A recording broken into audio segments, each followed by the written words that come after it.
Hey guys, sorry. I seem to have lost the connection and then it looks like it just crapped out on me. Um, I'm going to start over because I'm not sure at what point exactly it actually uh, crashed. Um, so, yeah, apologies guys. But, so yeah, welcome back. I hope you guys had a good week and um, I wanted to take a moment before we start to jump back the into the reading this week to just send some support to the folks over in Colombia. And for those of you who haven't heard, there's um, there's a general strike going on in Colombia. The people in Colombia have been protesting and uh, they've been out in the street uh, with a general strike in protest to austerity that the government of Colombia has been trying to implement.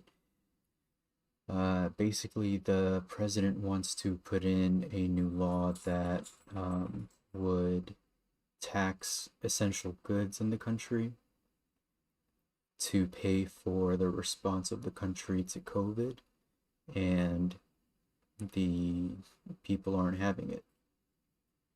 And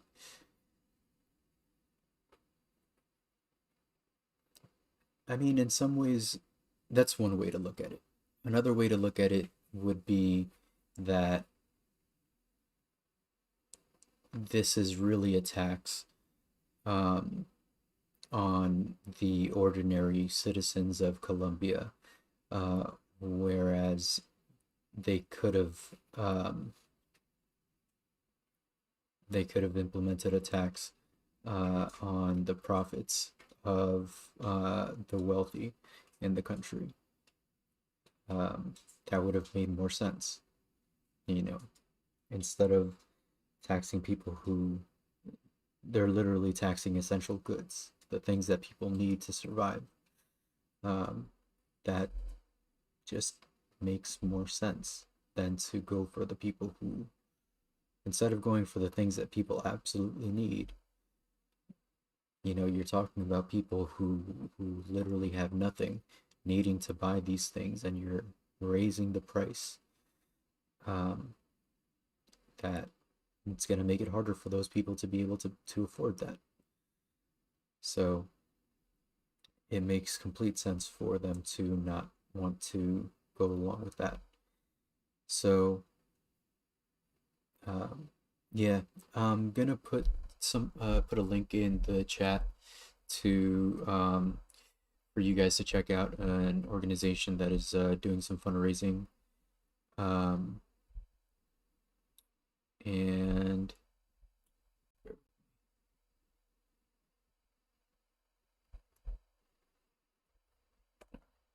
so that is for an organization called Red Condor Collective. They are an organization of activists from Colombia, well, from the Colombian diaspora. So they're from all over the world. Some of them are in the US, some of them are in the UK. They're all over the world, and they're raising funds for the people of Colombia. And right now, they're actually having some trouble because their fundraising is being done through GoFundMe, and GoFundMe is basically holding on to the funds. They've done some pretty decent fundraising. They've gotten a decent amount of money, but GoFundMe isn't. Is,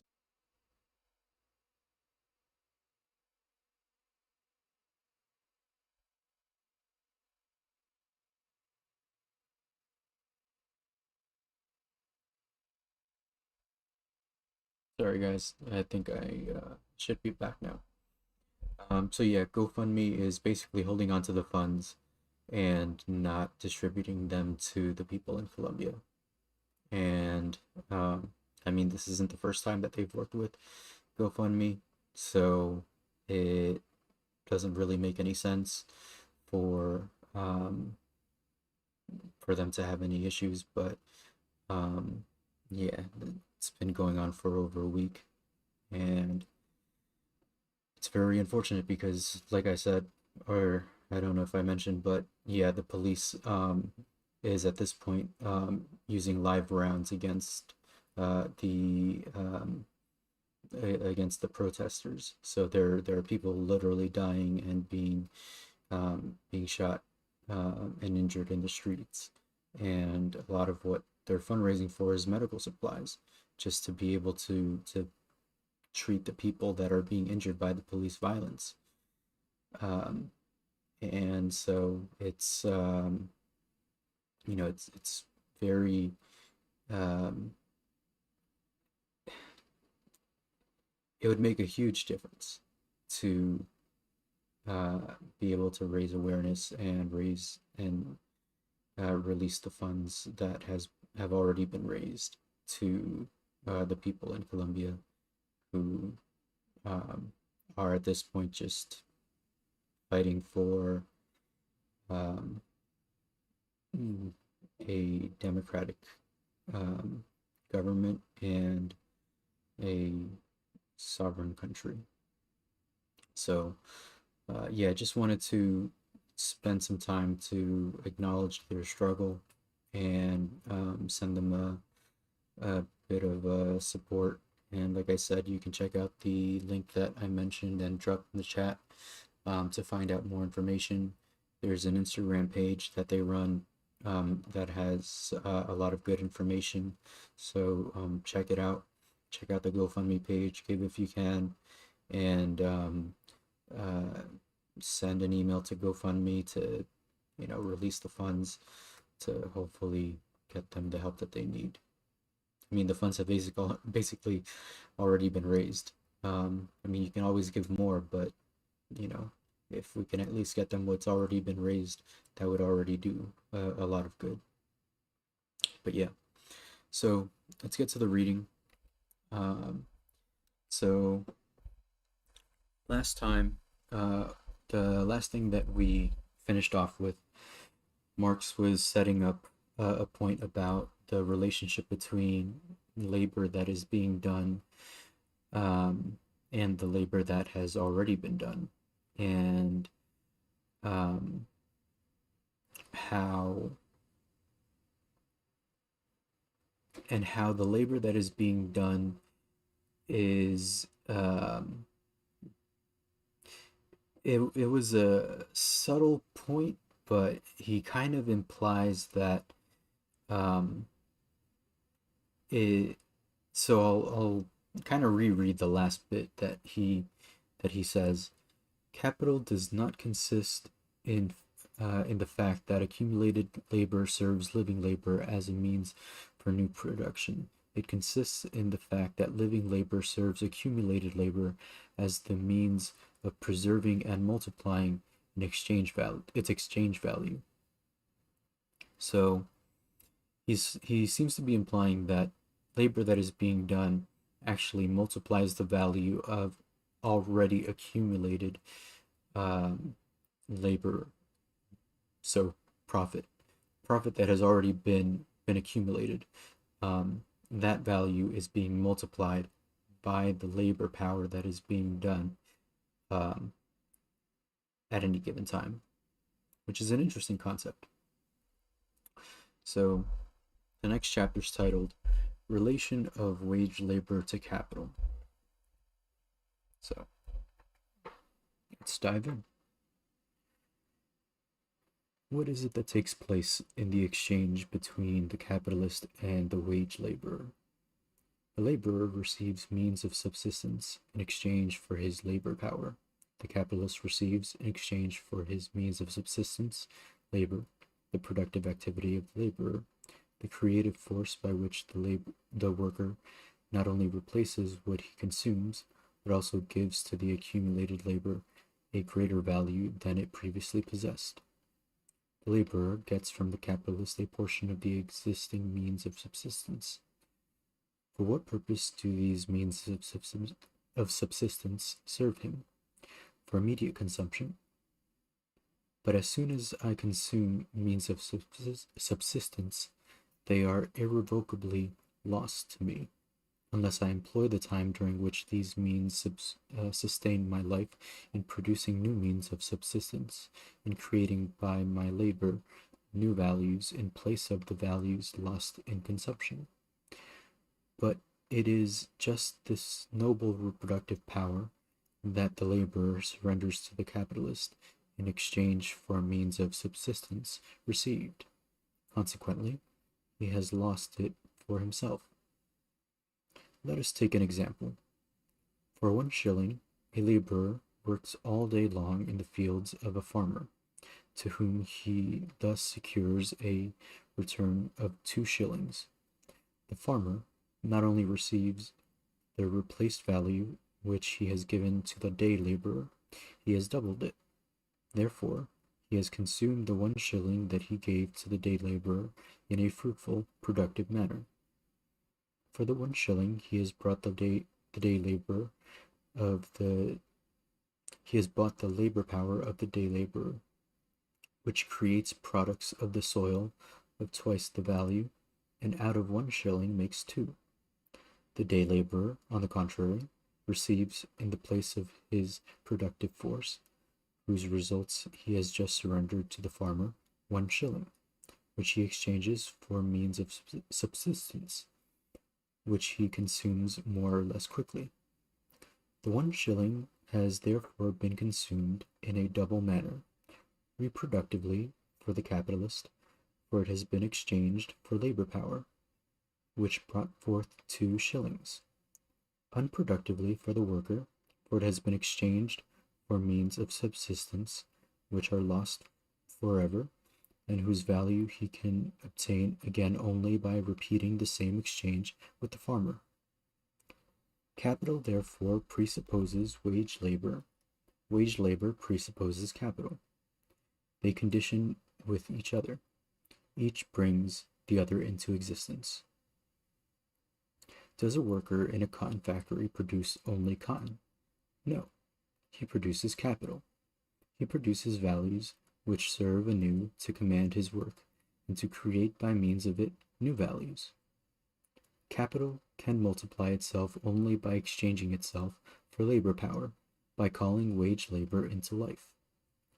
The labor power of the wage laborer can exchange itself for capital only by increasing capital, by strengthening that very power whose slave it is.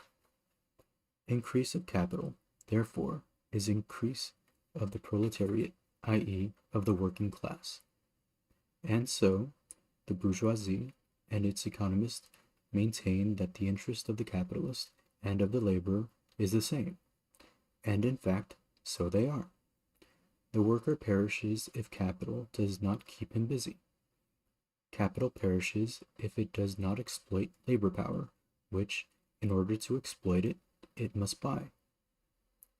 The more quickly the capital destined for production, the productive capital, increases, the more prosperous industry is, the more the bourgeoisie enriches itself, the better business gets, so many more workers does the capitalist need, so much the dearer does the worker sell himself. The fastest possible growth of productive capital is, therefore, the indispensable condition for a tolerable life to the laborer. But what is growth of productive capital? Growth of the power of accumulated labor over living labor. Growth of the rule of the bourgeoisie over the working class. When wage labor produces the alien wealth dominating it, the power hostile to it, capital, there flow back to it its means of employment, i.e., its means of subsistence, under the condition that it again becomes a part of capital, that has become again the lever whereby capital is to be forced into an accelerated, expansive movement. To say that the interests of capital and the interests of the workers are identical signifies only this, that capital and wage labor are two sides of one and the same relation.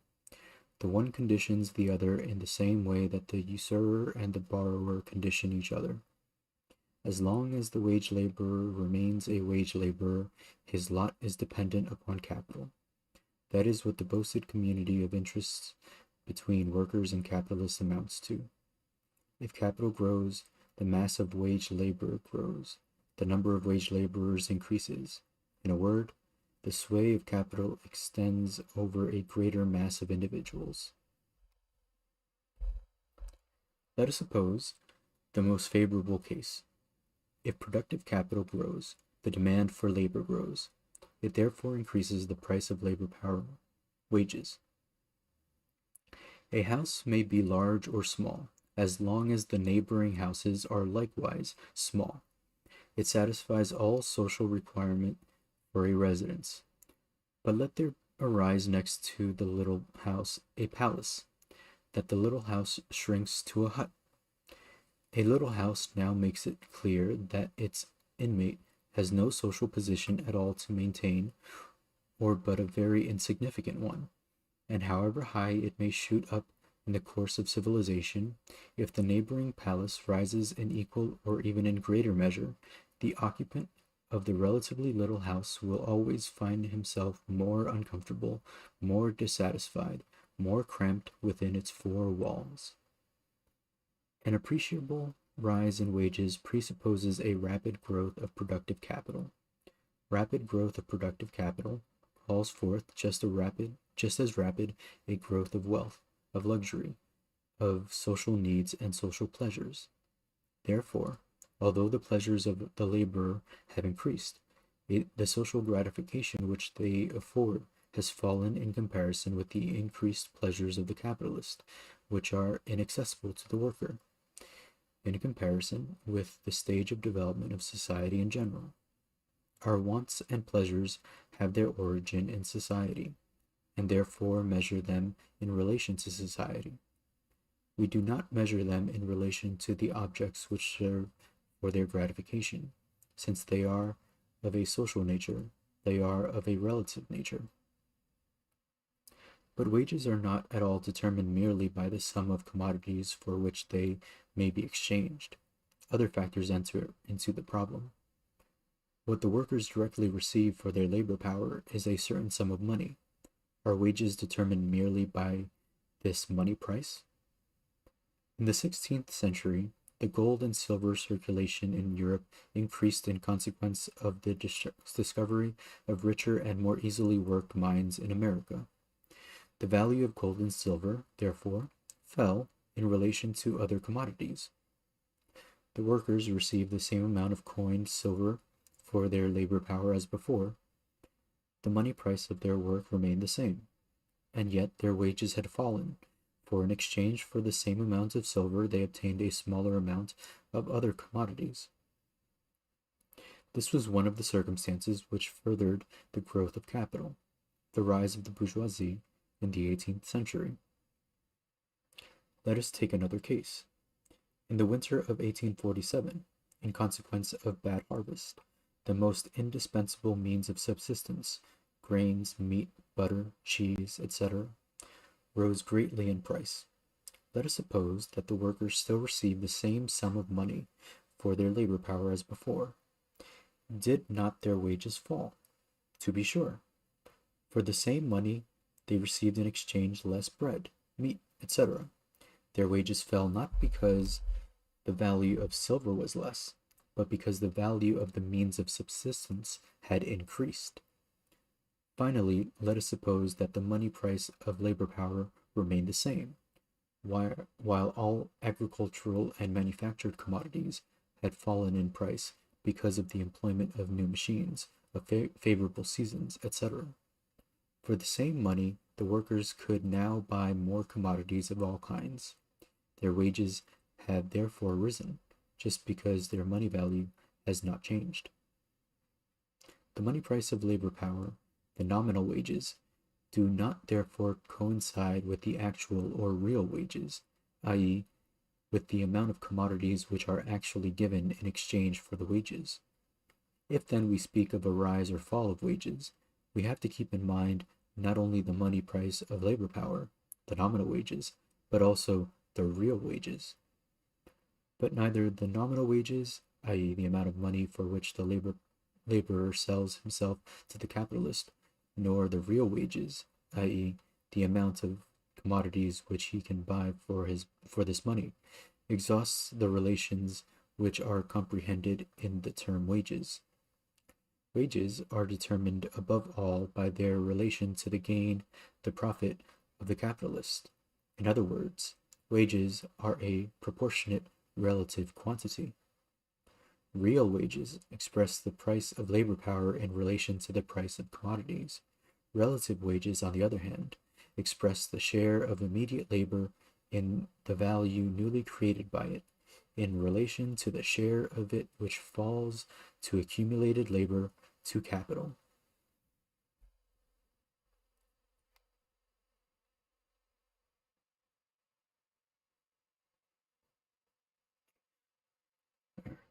So this chapter is the general law that determines the rise and fall of wages and profits.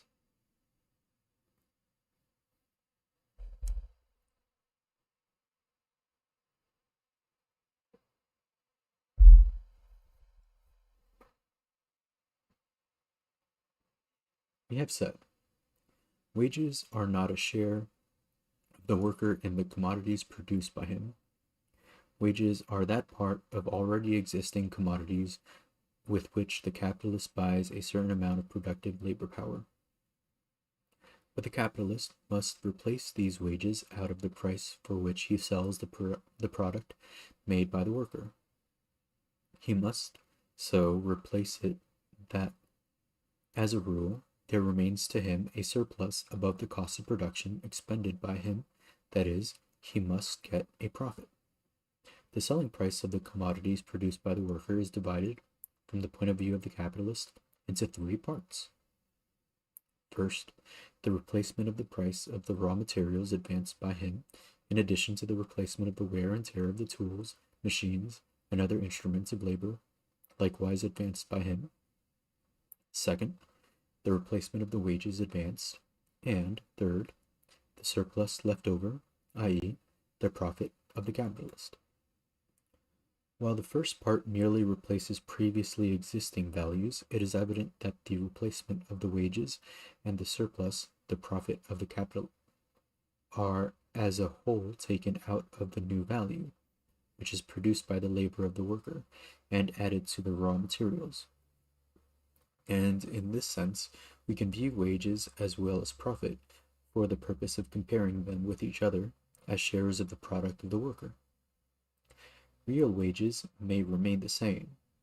They may even rise, nevertheless, the relative wages may fall. Let us suppose, for instance, that all means of subsistence have fallen 2/3 in price, while the day's wages have fallen but 1/3, for example, from 3 to 2 shillings. Although the worker can now get a greater amount of commodities with these 2 shillings than he formerly did with 3 shillings, yet his wages have decreased in proportion to the gain of the capitalist. The profit of the capitalist, the manufacturers, for instance, has increased 1 shilling, which means that for a smaller amount of exchange values, which he pays to the worker, the latter must produce a greater amount of exchange values than before. The share of capitals in proportion to the share of labor has risen. The distribution of social wealth between capital and labor has become still more unequal. The capitalist commands a greater amount of labor with the same capital. The power of the capitalist class over the working class has grown. The social position of the worker has become worse, has been forced down still another degree below that of the capitalist. What then is the general law that determines the rise and fall of wages and the profit in their reciprocal relation? They stand in inverse proportion to each other. the share of profit increases in the same proportion in which the share of labor, wages, falls, and vice versa. Profit rises in the same degree in which wages fall. It falls in the same degree in which wages rise. It might perhaps be argued that the capitalist class can gain by an advantageous exchange of his products with other capitalists, by a rise in the demand for his commodities, whether in consequence of the opening up of new markets or in consequence of temporarily increased demands in the old market, and so on, that the profit of the capitalist, therefore, may be multiplied by taking advantage of other capitalists, independently of the rise and fall of wages, of the exchange value of labor power, of or that the profit of the capitalist may also rise through improvements in the instruments of labor, new applications of the force of nature, and so on. But in the first place, it must be admitted that the results remain the same, although brought about in an opposite manner. Profit, indeed, has not risen because wages have fallen, but wages have fallen because profit has risen. With the same amount of another man's labor, the capitalist has brought a larger amount of exchange values without having paid more for the labor on that account, i.e., the work is paid for less in proportion to the net gain which it yields to the capitalist. In the second place, it must be borne in mind that despite the fluctuations in the price of commodities, the average price of every commodity, the proportion in which it exchanges for other commodities, is determined by its cost of production. The acts of overreaching and taking advantage of one another within the capitalist ranks necessarily equalizes themselves. The improvements of machinery, the new applications of the forces of nature in the service of production, make it possible to produce in a given period of time, with the same amount of labor and capital, a larger amount of products, but in no wise a larger amount of exchange values. If by the use of the spinning machine, I can furnish twice as much yarn in an hour as before, its invention, for instance, 100 pounds instead of 50 pounds, in the long run, I receive back in exchange for the 100 pounds no more commodities than I did before, for 50, because the cost of production has fallen by one half, or because I can furnish double the product at the same cost. Finally, in whatsoever proportion the capitalist class, whether of one country or of the entire world market, distribute the net revenue of production among themselves, the total amount of this net revenue always consists exclusively of the amount by which the accumulated labor has been increased from the proceeds of direct labor. This whole amount, therefore, grows in the same proportion in which labor augments capital, i.e., in the same proportion in which profit rises as compared with wages.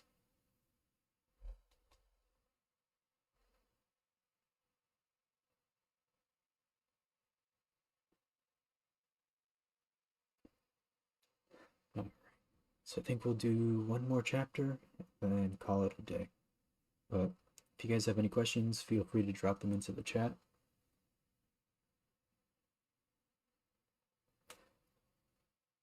The interests of capital and wage labor are diametrically opposed. Effect of growth and productive capital on wages.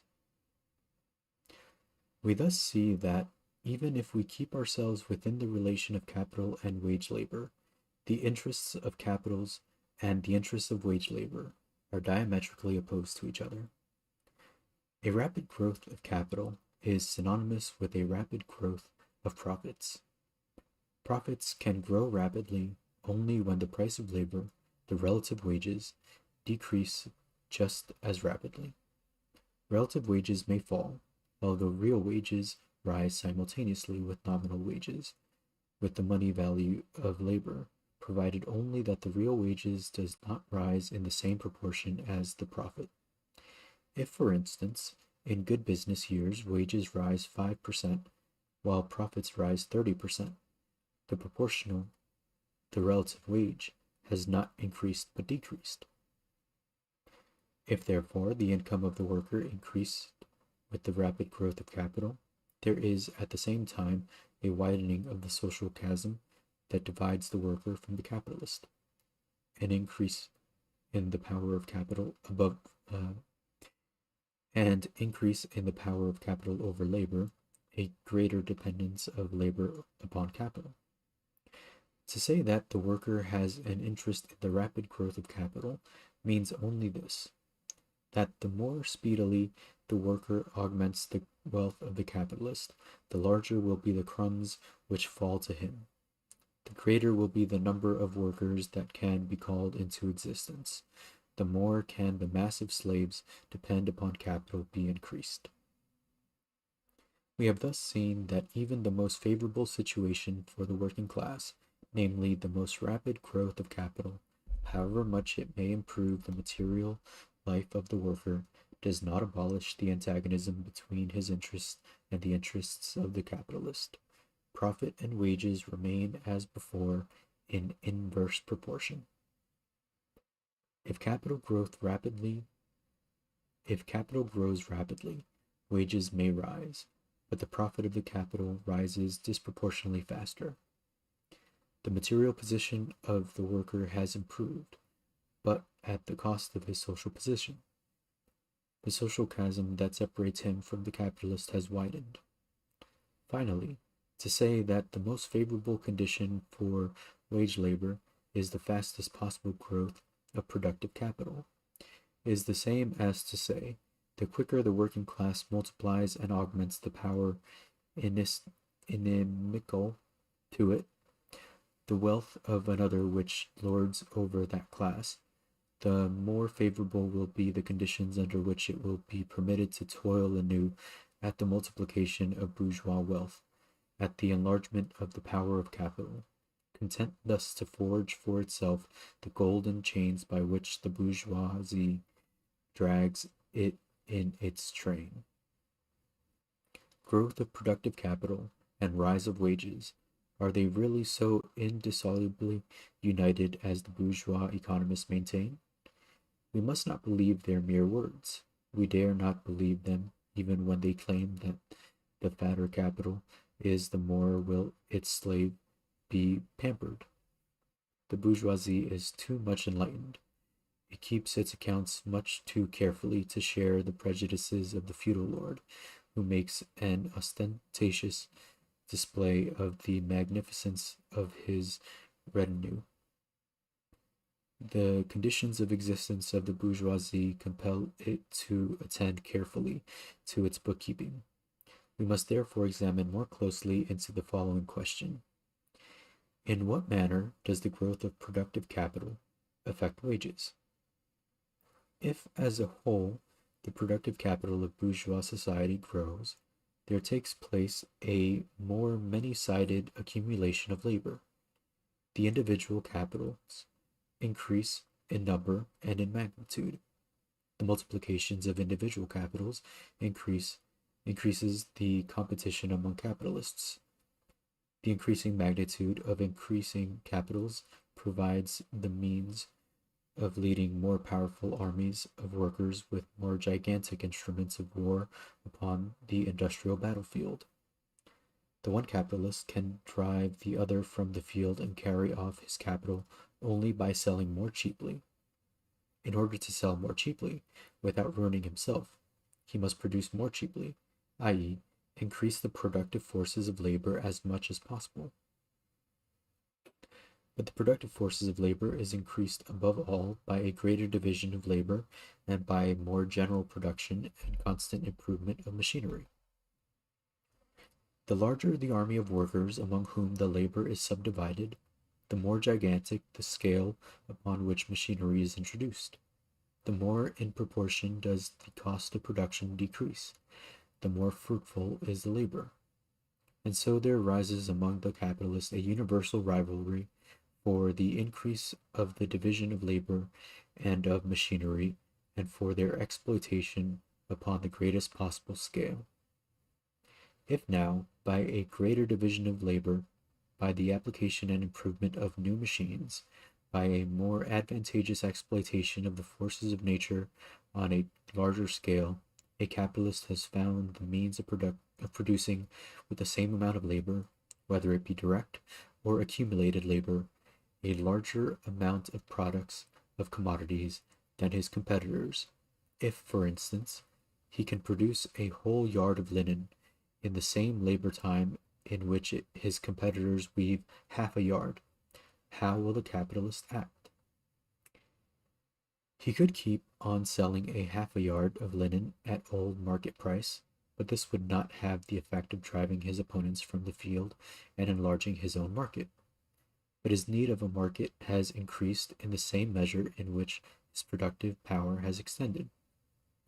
The more powerful and costly means of production that he has called into existence enable him, it is true, to sell his wares more cheaply, but they compel him in the same time to sell more wares, to get control of a very much greater market for his commodities.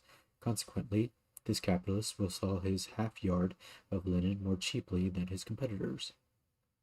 But the capitalist will not sell the whole yard so cheaply as his competitors sell the half yard, although the production of the whole yard costs him no more than does that of the half yard to the others. Otherwise, he would make no extra profit, and would get back in exchange only the cost of production. He might obtain a greater income from having set in motion a larger capital, but not from having made a greater profit on his capital than the others. Moreover, he attains the object he is aiming at if he prices his goods only a half percentage lower than his competitors. He drives them off the field. He wrests from them at least part of their market by underselling them. And finally, let us remember that the current price always stands either above or below the cost of production, according as the sale of a commodity takes place in the favorable or unfavorable period of the industry. According as the market price of the yard of linen stands above or below its former cost of production, will the percentage vary at which the capitalist, who has made use of the new and more favorable means of production, sell above his real cost of production. But the privilege of our capitalist is not a long duration. Other competing capitalists introduce the same machines, the same division of labor, and introduce them upon the same or even upon a greater scale. And finally, this introduction becomes so universal that the price of the linen is lowered not only below its old, but even below its new cost of production. The capitalists therefore find themselves in their mutual relations in the same situation in which they were before the introduction of the new means of production. And if they are by these means enabled to offer double the product of the old price, they are now forced to furnish double the product for less than the old price. Having arrived at the new point, the new cost of production, the battle for supremacy in the market has to be fought out anew. Given more division of labor and more machinery, and there results a greater scale upon which division of labor and machinery are exploited, and competition again brings the same reaction against this result.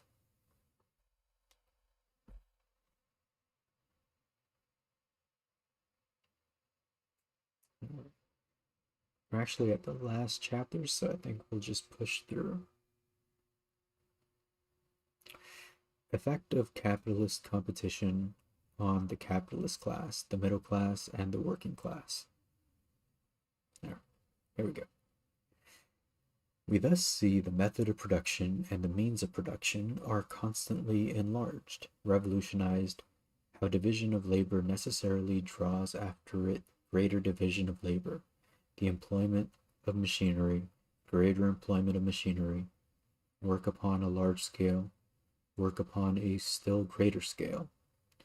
This is the law that continually throws capitalist production out of its old ruts and compels capital to strain even more the productive forces of labor for the very reason that it has already strained them, the law that grants it no respite and constantly shouts in its ear, March.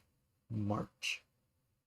This is no other law than that which within the periodical fluctuations of commerce necessarily adjusts the price of a commodity to its cost of production. No matter how powerful the means of production which a capitalist may bring into the field, competition will make their adoption general, and from the moment that they have been generally adopted, the sole result of the greater productiveness of his capital will be that he must furnish at the same price 10, 20, 100 times as much as before. But since he must find a market for perhaps 1,000 times as much, in order to outweigh the lower selling price of the greater quantity of the sale, since now a more extensive sale is necessary, not only to gain a greater profit, but also in order to replace the cost of production. The instrument of production itself grows always more costly, as we have seen. And since this more extensive sale has become a question of life and death, not only for him, but also for his rivals, the old struggle must begin again, and it is all the more violent, the more powerful the means of production already invented are. The division of labor and the application of machinery will therefore take a fresh start, and upon an even greater scale. Whatever be the power of the means of production which are employed, competition seeks to rob capital of the golden fruits of this power by reducing the price of commodities to the cost of production.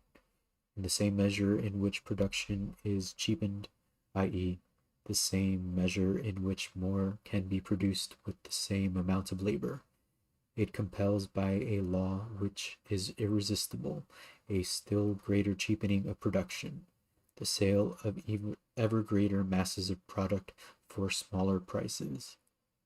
Thus the capitalist will have gained nothing more by his efforts than the obligation to furnish a greater product in the same labor time. In a word, more difficult conditions for the profitable employment of his capital. While competition, therefore, constantly pursues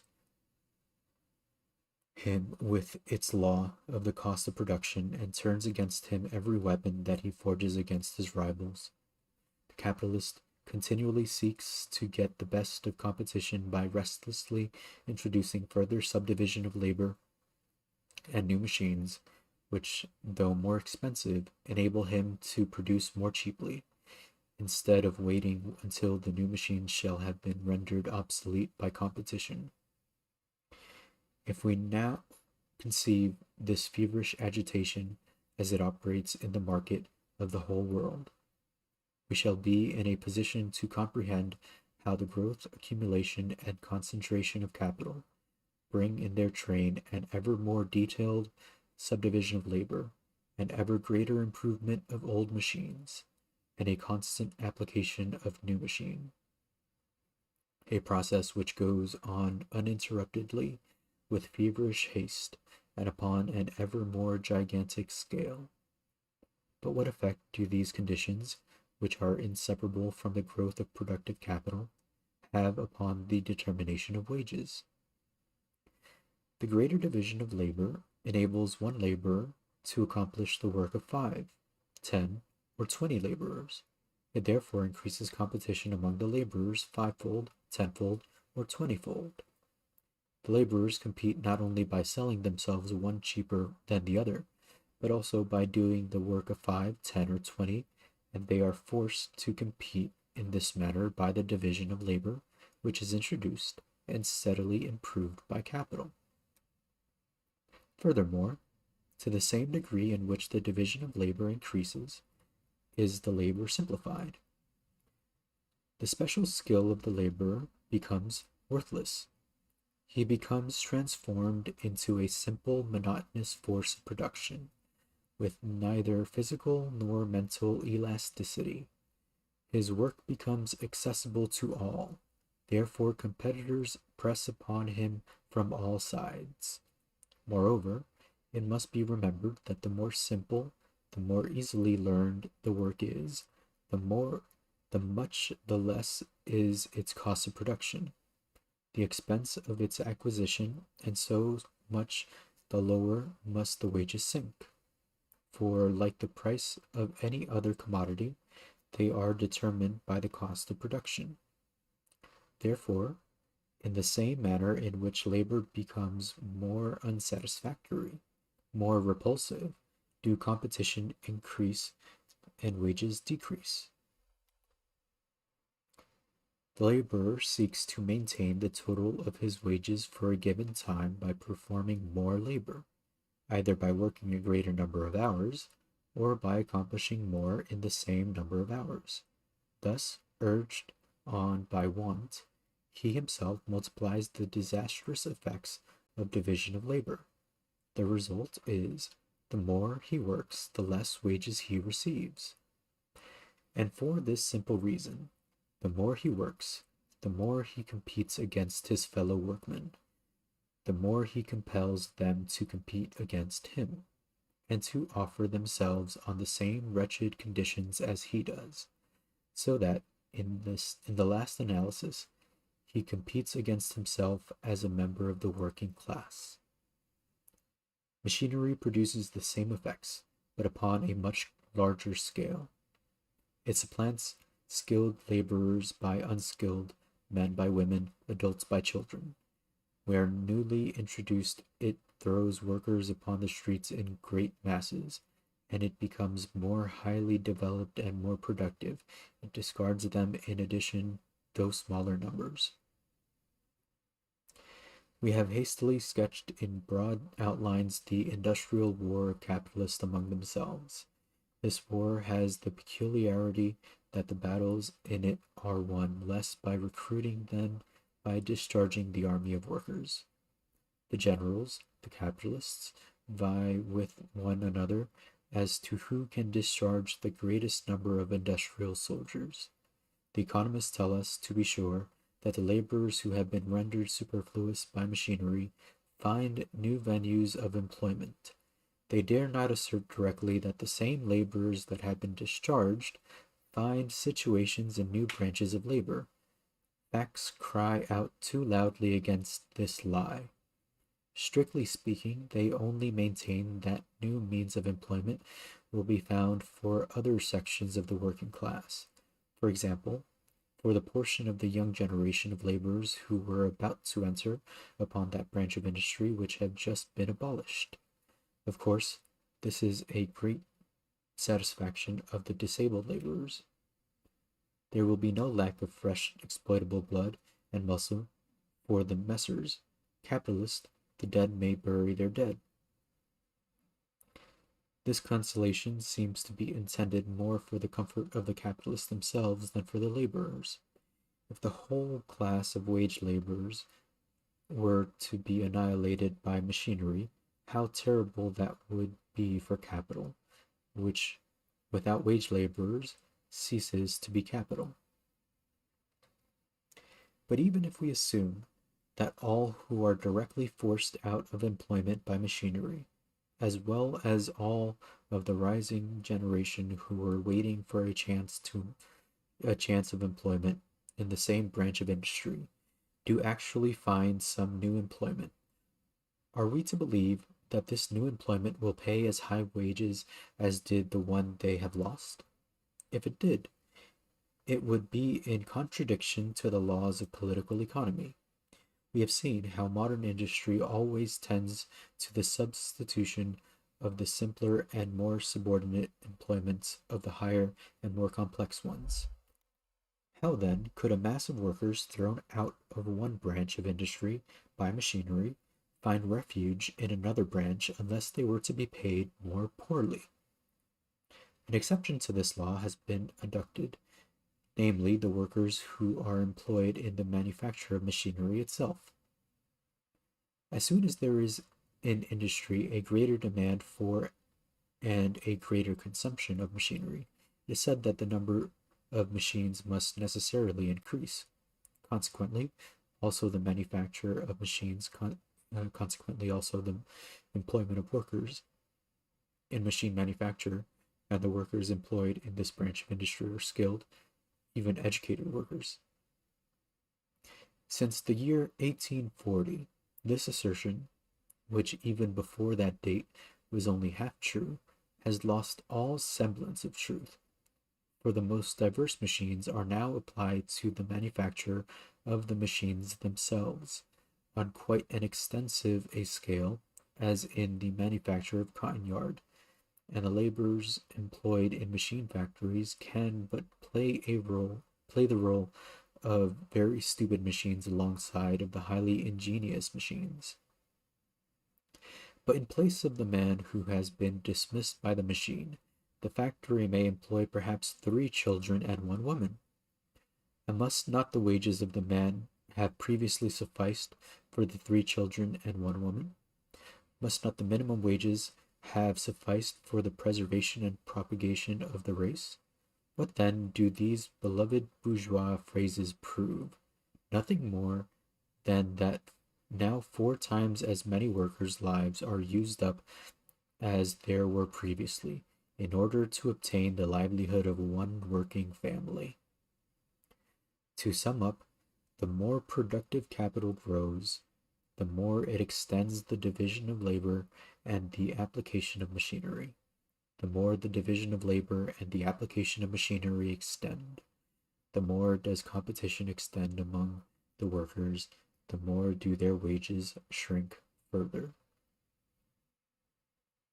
In addition, the working class is also recruited from the higher strata of society. A mass of small businessmen and of people living upon the interest of their capital is precipitated into the ranks of the working class, and they will have nothing else to do than to stretch out their arms alongside the arms of the workers. Thus the forest of outstretched arms, begging for work, grows ever thicker, while the arms themselves grow ever leaner. It is evident that the small manufacturer cannot survive in a struggle in which the first condition of success is production upon an ever greater scale. It is evident that the small manufacturers, and thereby increasing the number of candidates for the proletariat, all this requires no further elucidation.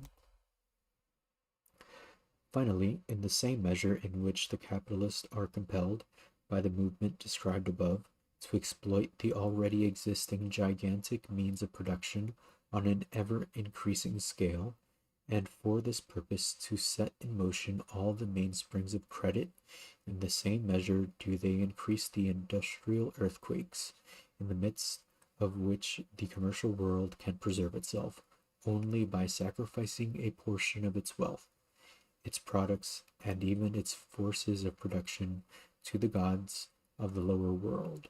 In short, the crises increase.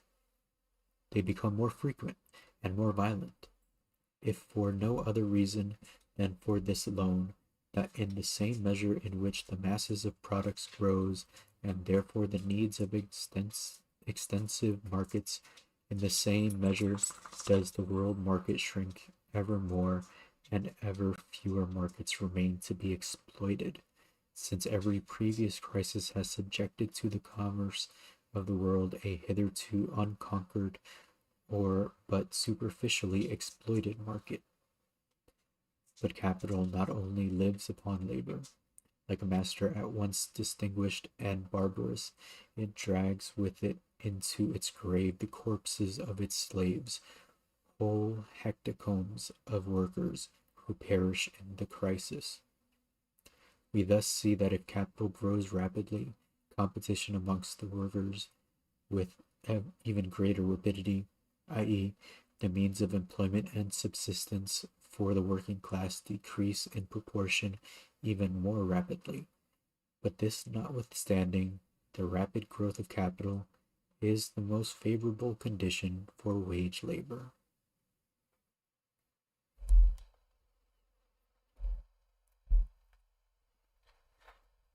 And that is the book.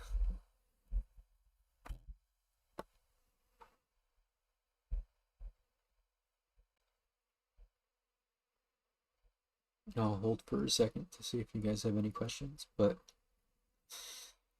yeah. I I really enjoyed this book. It gets kind of dark toward the end. I kind of gave it a bit of that effect, um, but I did really enjoy this.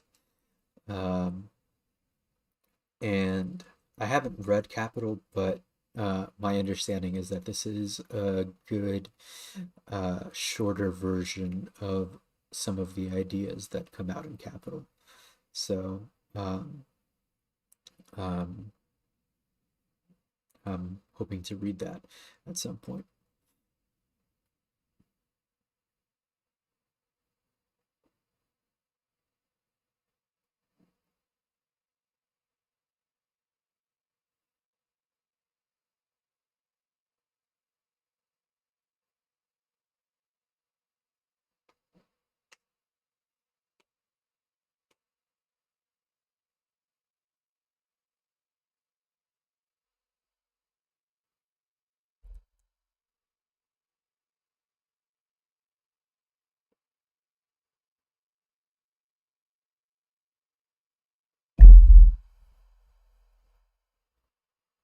Not really sure what we're gonna read next week.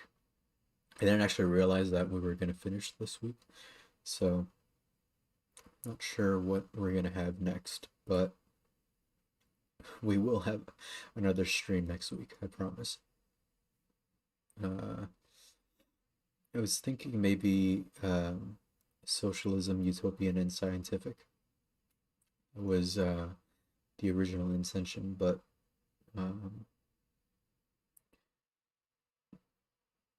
I haven't made up my mind yet. I'll I'll give it some thought first. Uh, and if there's a suggestion that you guys have, feel free to send it over. And yeah, I'll I'll take suggestions. So don't be shy.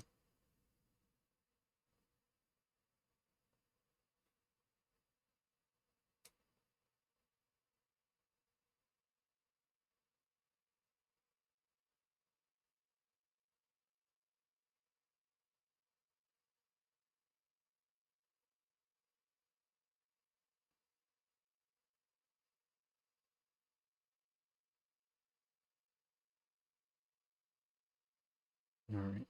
So I guess before I end, I'll just make one last comment and just say that to reiterate regarding the situation in Colombia, just yeah, check out the link in the chat and give if you can to the fundraiser for um, that the Red Condor Collective is hosting, and send an email to GoFundMe to uh, help make sure that the funds that get raised actually end up getting sent out.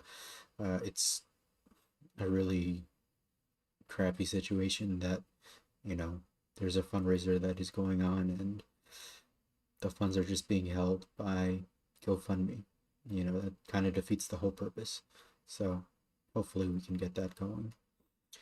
Uh, but yeah, look into it if you haven't heard about it. It's an incredible situation. If you're Hispanic or Latin American, uh, it's it's definitely something that resonates because you see it happening, you know, in different countries, you know, at different times. Um, and if you're not Latin American, it's something that should be on your radar, especially as part of the American continent, um, because these are things that um, we're all um, that that we're all connected to. Uh,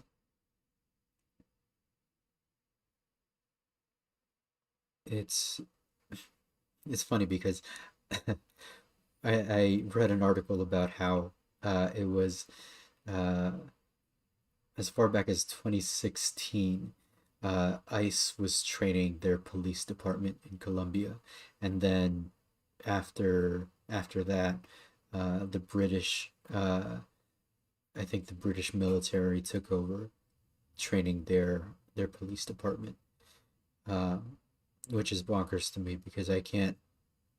How does I mean our police departments do, but it just doesn't make any sense. Why would police officers shoot at their own citizens? It just